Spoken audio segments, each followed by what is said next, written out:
Okay guys, be sure and turn off your water supply to your water heater. Put a garden hose on.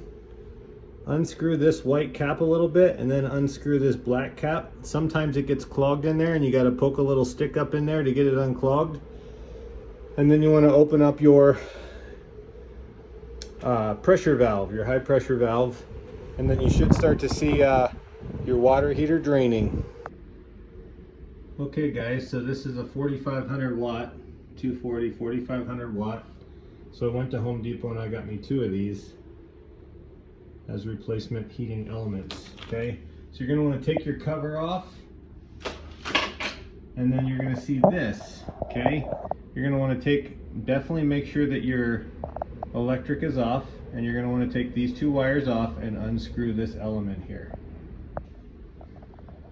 Okay guys, we unscrewed it. I just used a pair of pliers and a pair of adjustable pliers, and I unscrewed this, and you can see the black soot all over it. That's a sign that there's something wrong.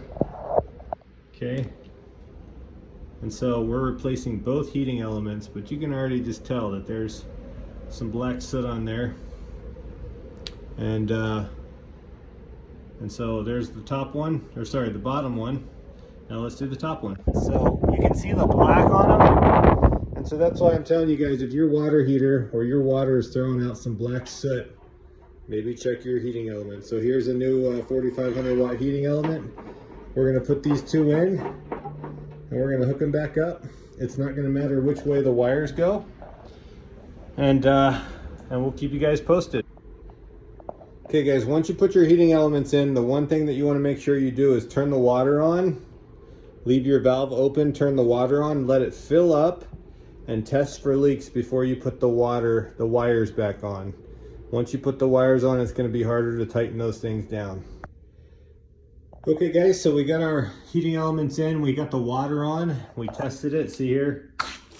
Yes, perfect.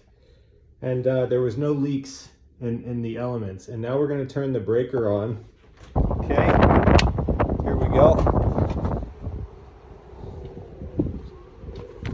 And now the way these water heater works, the way that the water heater works, it starts on the bottom one. It heats up the bottom.